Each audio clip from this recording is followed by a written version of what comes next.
Good evening, Andrew. Thank you for joining us after this final pre-season game, 0-0 draw at home to Basford United. What was a highly competitive game this afternoon, and what are your thoughts on the game? Well, first of all, I went to watch Basford in week, and the team that they started with today, they finished off with, which I see as their sort of like first team, and I seen them dominate a Mansfield side and go from 3-0 down to 3-2 within 10 minutes and could have won the game. At a canter, maybe they could have won the game 6-3, 7-3. They had that many chances and created and ripped Mansfield to shreds. I also seen the result, Basford, that they beat one of our sort of rivals, as the fans know, in Nuneaton, and one of the favourites for this league, and they beat Nuneaton 6-2 and turned them over down at Nuneaton. So when I seen that and some of the players that they've gone, today had a feel of an actual in-season game. It didn't have a feel of a pre-season friendly. It was a proper test today. A team what sort of tarted for their league in the north section, play at the same step as us. So I knew it was going to be a proper test. I'm actually delighted today. The reason I'm delighted is because I know the expectations of Tamworth, and I feel that me and Gaz have, even though we did well last year, we've got a point to prove still, and that's the feeling I get, sort of, that people think we're still young and inexperienced in terms of management, or as a management team. Obviously Tom's came in as well to offer some experience there, but Steve Chettle's played 400 games in the league. He's experienced, he's a very good coach. I can tell the team has been coached to a good level, being a fellow manager / coach myself. So it's just that inner sort of happiness that, wait a minute here, we have got the experience and the knowledge and the skill set to go and compete with anyone at non-league, and that's how I feel after today. I'm going to have to mention to the lads as well, because pre-season, because we know what we want, pre-season's been intense. The lads tactically was tremendous today. I was so pleased with the team that started the game and the team that finished the game. They were just they sort of buying into what us as a management team are doing, and I'm just delighted with the performance. I feel that it was a tight game, two very good sides who were organised, and I feel that we shaded the game and we was on top of the game. They had minimal chances, one from a set piece, dead ball, and Jazz had to make one save apart from that, and we've had a few chances. Again, I thought we shaded the game, and I think that's a good sort of benchmark of where we're at. So I'm actually delighted, especially when I hear their budget as well. I'm even more delighted with the result, let's say that. But yeah, I'm just delighted with the performance more than it. So, from our point of view, we're undefeated against non-league sides during pre-season, looking organised, looking hard to beat. Yeah. And you must be pleased with that. Well, it's funny you should say that. Like I said, with points to prove, I'm a statsman. So we played 21 league games now. We've drawn 4, drawn 4, lost 3, and we've won the rest. So that's sort of like the win percentage is excellent. Also, we've scored 46 goals and conceded 13 against non-league teams. So when you start putting some stats down of 21 games and 13 goals conceded, you start to see what sort of like us as a management team are bringing to the table. And we're a threat the other way. 46 goals, in 21 games is double, is more than 2 a game. So I'm delighted with them stats of how we started, and we can see what we are as a team and the philosophy we're trying to bring into the club. So yeah, the answer to the question is I'm delighted being unbeaten in pre-season, even though pre-season doesn't mean the most and you've got to take that into the season. I'm delighted with that, to say we've played 6, won 4 and drawn 2. So yeah, very pleased. And the clean sheets again, they really engage me, as a coach. Yep. Okay, well obviously Gary's not with us today, he's away at a wedding. That's correct. So I'd ideally ask this question to both of you, however I've only got yourself, Andrew, so just be as honest as you can really with this one. With pre-season over now, are you clear on your starting lineup next week away at St Ives? I've been clear with Gaz and Tom with the starting lineup for the last 2 weeks. And pre-season is about minutes. I'm crystal clear. We're crystal clear of what the starting lineup will be next week, going into the St Ives game. What I will say is that we have got some players who are performing tremendously well as an old squad. We're crystal clear of the lads what are going out on loan. Obviously, as you know now, Chris Cox has signed at right back. I thought he was tremendous today. To say it's his first game, and he's not been with us at all, or done anything with us training wise. I thought he was exceptional in terms of what he brings individually as a right back. I thought Henry Wilder at centre back today was top draw against a striker in Liam Earn, who's been in League 2 and scored 40, 50 goals a season in non-league football. I thought him and Snoop was excellent today. So I know the starting lineup, and I'll speak to the other two. We're quite sort of secure on what the starting lineup's going to be, and we're also secure in the mind of what the 16 is going to be.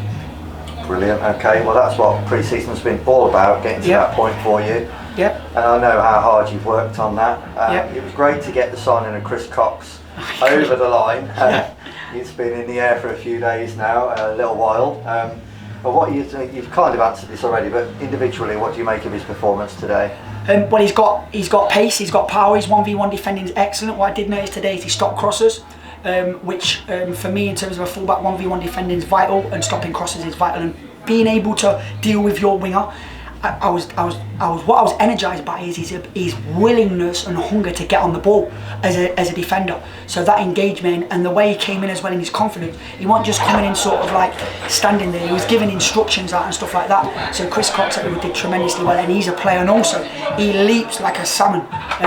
He must have got to 8 foot once. I thought, wait a minute, I think he's the same size as me, but as he leaped that high. So what I liked is he come in confident around the change room. Some of the lads know him, and he just fitted in like it was like a sort of a clough, so to speak, or he's been here for like years. So I was delighted with his all-round attitude and performance, because I think it's important in the change room as well. So yeah, excellent performance from him. He also seems an asset in the opposition box as well, because he was so close to getting on the end of a couple of Ryan Bezic crosses, corners, just over his head or flicked off the top of his head, so you can see why he scores goals. Yeah, totally agree. I won't give his stats away, but I can see why he scores goals, because he's got a tremendous leap on him. Change of tack slightly now, Andrew. Could you give us an update on the injury situations for Joe Magunda, Greg Casaboni, Aaron Ford and Charlie Shaw, please? Yeah, Charlie Shaw, I think he's got to get analysed by the physio, but also analysed and maybe a scan outside of the club, just because that was a reoccurring problem what happened from last season. So I think Charlie Shaw knows that, so when he's had that, then we'll get a proper sort of diagnosis of what the rehab programme is going to be and how long it's going to be. Fordy, he should be back in another 10 days to 14 days. So Fordy will be back. What he is doing though is he's running again, which is good. So it's only in hand. So he'll be, when he's had the cast off, he should be with a bit of rehab ready to go in like 10 to 14 days. Which I'm engaged sort of to get him involved, because he's a good player to add to what we've got already. Greg Casaboni. We're keeping assessed that he's having ongoing treatment. We're maybe having a look at a scan for him, just to see if there's any underlying problem. We're hoping for 2 weeks or so, but the scan will obviously reveal more with that one. We had that chat today. Okay, thank you. Oh, sorry, I better not forget Joe Magunda, my mate. Yeah, Joe's fine. So Joe Magunda, he had a knock on the top of the foot. It swelled a little bit. It's a lot better than we thought it would be, because the physio said if it was really bad it could be 4 weeks. But Joe Magunda's fine, and he should be back in training next week. So hopefully all ready to go for St Ives next week. All ready to go. Okay.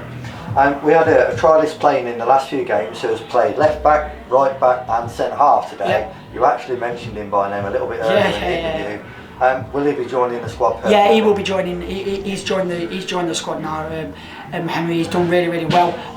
Funny enough, he's played fullback. He looks decent at fullback. I've seen him at centre back today. Henry Wilde, he's a tremendous centre half and a great asset as a young lad. He's a proper centre half. He played, like I said, he played against Liam Earn with Snoop today, Snoop or Nathaniel, as you know him, and Henry played, and Liam with all, and he'd probably say himself he didn't get much joy today.